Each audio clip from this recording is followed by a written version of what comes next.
Okay, now, balikan natin. Itong section na ito na tinitingnan natin sa Ephesians chapter 5, actually, magsimula pa yan sa verse 1 up to verse 17. You're talking of the practice of believers in relation to evil culture. Paano ang practice ng believers bilang isang mananampalataya, bilang isang Kristiyano? How is he or she to relate to this wicked or evil culture, evil world? Paano? This evil generation. So, some of it na makita natin dito, sabi dito, at one time you were darkness, but now you are light in the Lord. Walk as children of light, for the fruit of light is found in all that is good and right and true, and try to discern what is pleasing to the Lord. Take no part in the unfruitful works of darkness, but instead expose them, and etc. Up to verse 15 and up to 17, sabi, look carefully then how you walk, not as unwise, but as wise, making the best use of the time, because the days are evil. Therefore, do not be foolish, but understand what the will of the Lord is. Now, let me share to you some strategies na pwede nating ma-derive from this. Number one, etong una strategy na nakikita ko rito, our teens need to be born again. If they're gonna be successful in itong tinatawag nating redemptive interaction with the culture, they need to be saved. We need to share the gospel with them. Kailangan ma-born again sila. Ephesians chapter 5 verse 8 says, for at one time you were darkness, but now you are light in the Lord. Yung mga anak natin, hindi nila kayang i-confront ang mundong ito correctly. Mga teenagers natin, hindi nila kayang gawin yon. Madali silang may impluwensya ng mundo.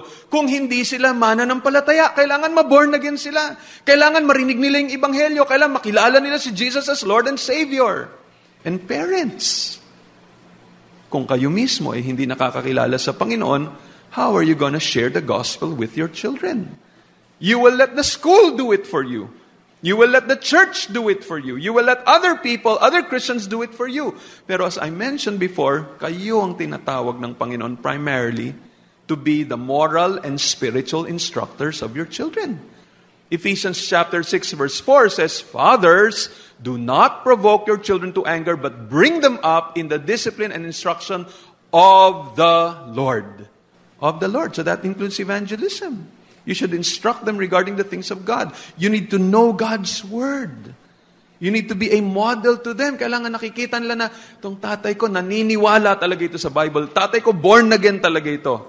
And so, their influence are affected by what they see in you. So, yan yung una dito. Our teens need to be born again. Ikalawa, our teens need to know and understand God's truth as a protection against becoming influenced by culture. Kailangan maintindihan nila ang katotohanan ng salita ng Diyos. So hindi lamang sila dapat na born again, dapat yun, patuloy ang feeding nila ng salita ng Panginoon so that they know the truth. The Bible says, your word is truth. Hindi lamang ang katotohanan ay nakalagay sa Bible, ang Biblia ay katotohanan.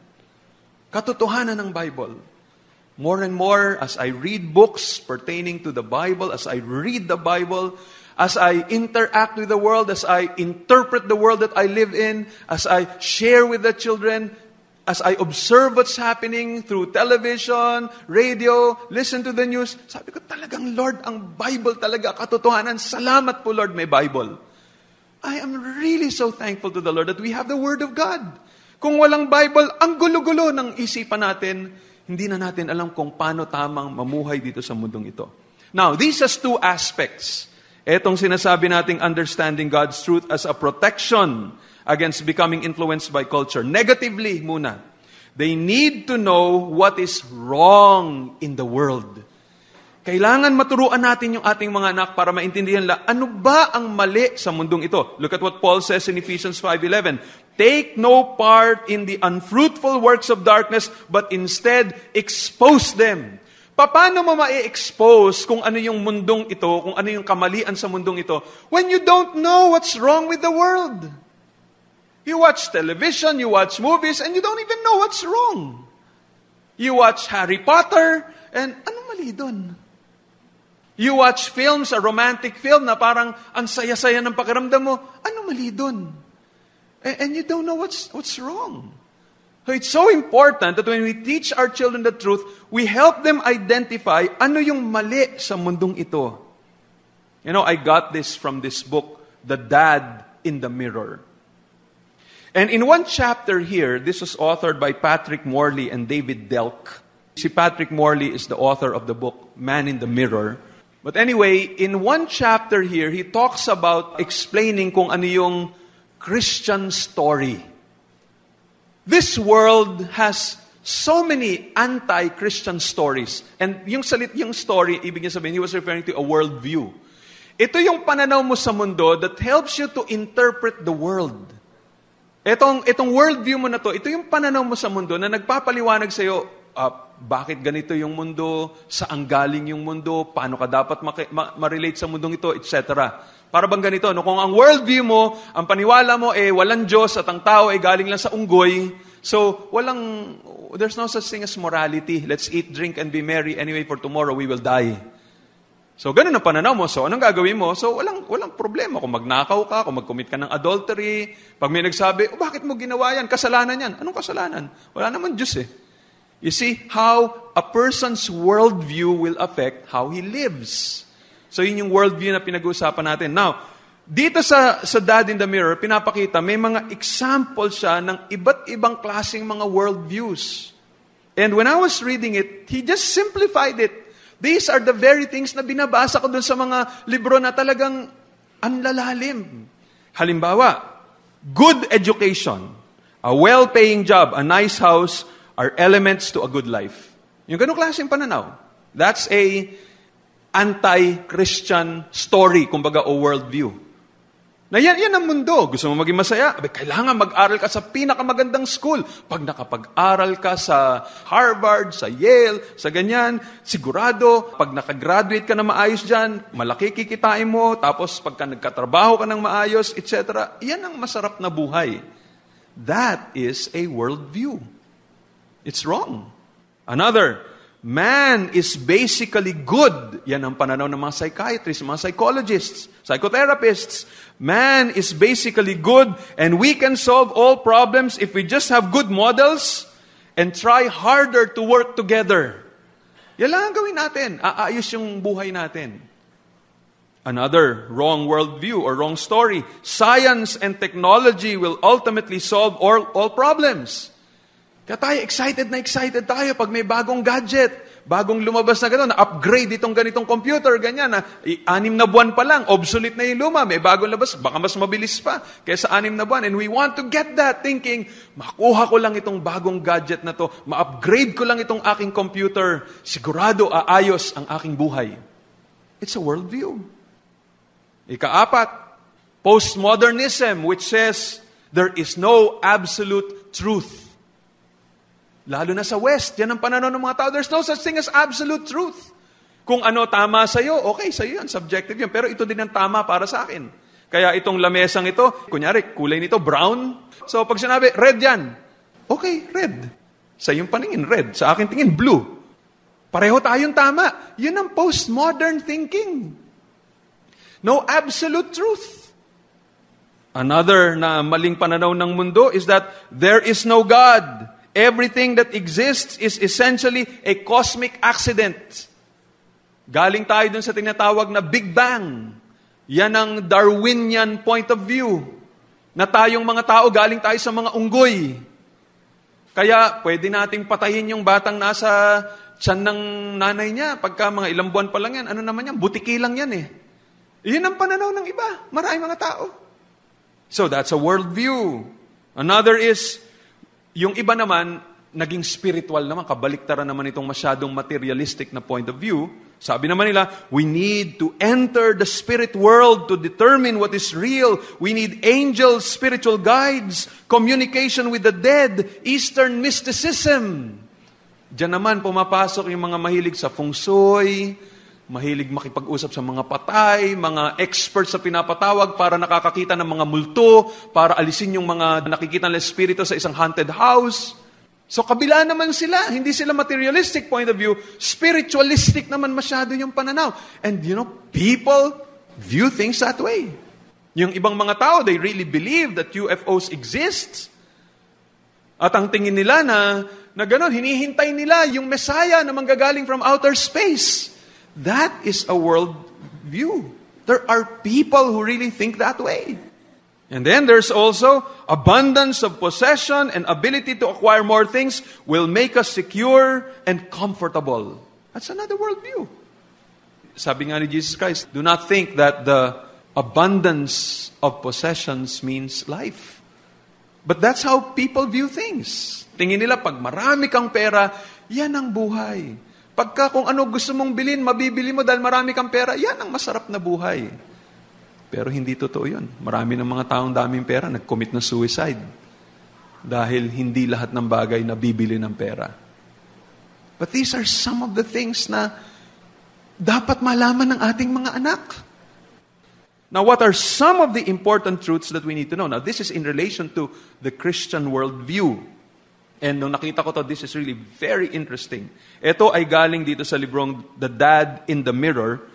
He was talking here about itong Christian worldview or the Christian story. Sabi niya, in contrast dito sa mga unang stories na nabanggit ko o anti-Christian worldview, our children need to know the Christian story or the Christian worldview. And we can summarize it for them by tutoring them around 5 key concepts. Now, this is not everything.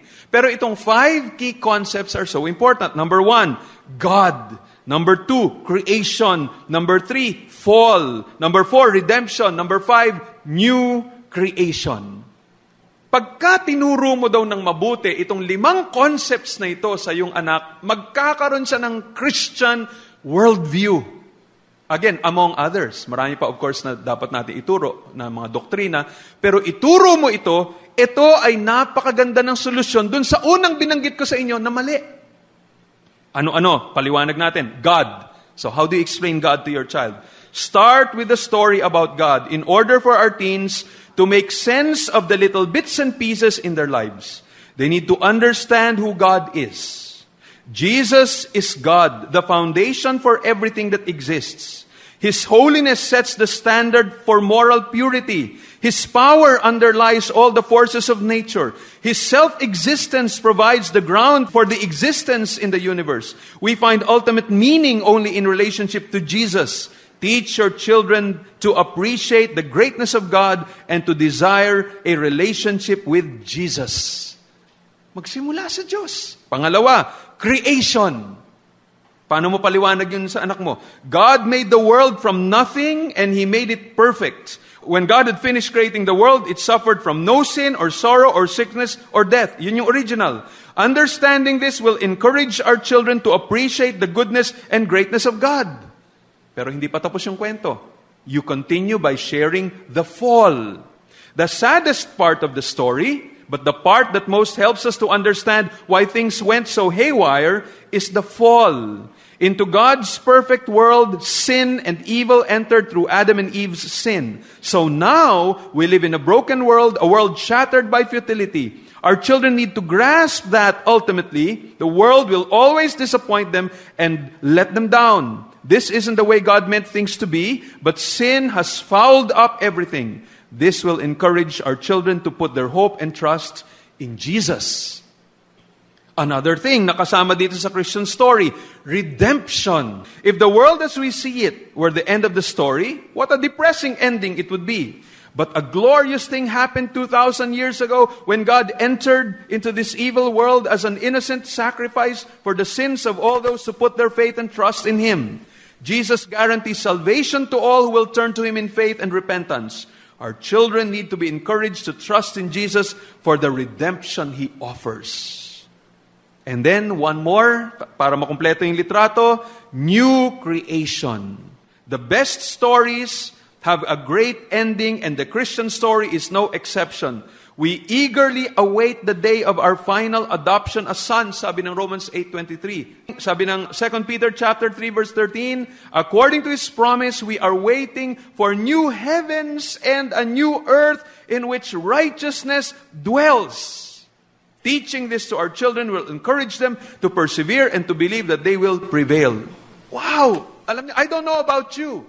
But when I realized itong mga to, and I was reading several other books about worldview, and I was trying to expose myself with the kind of false philosophies na nangyari dito sa mundo, reading some of the things na sinasabi ng mga neo-atheists, sabi ko, tama ito.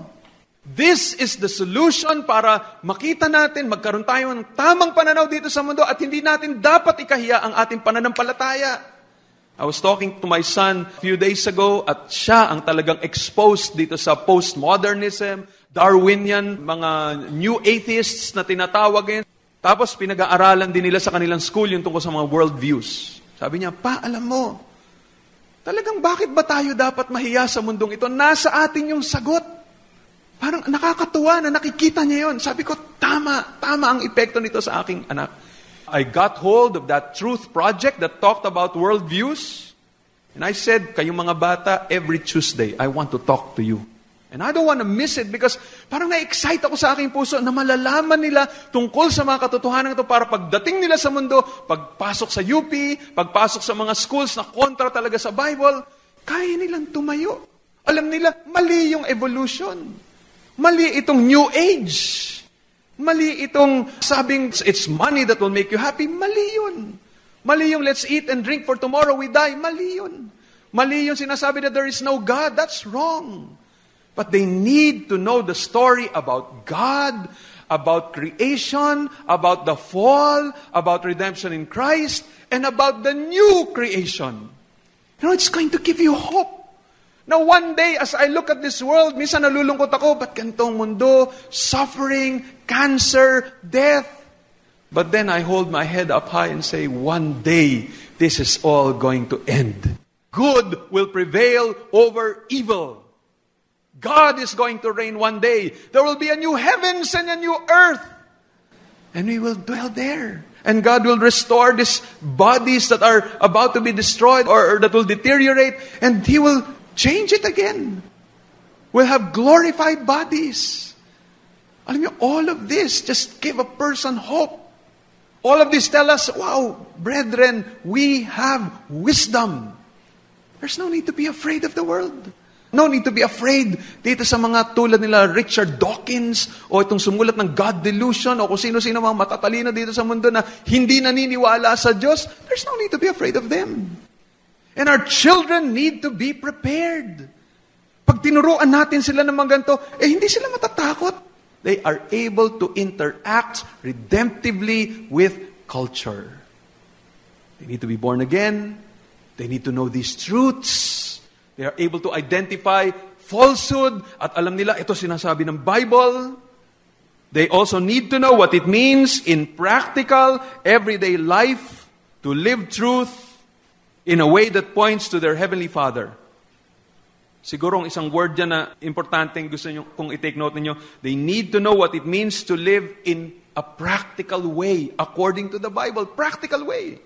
Okay, maayos sa doktrina, pero practical way. You just can't live in this world na alam mo lang yung mga doctrines na ito. Ang tanong is, how do you live in a day-to-day basis?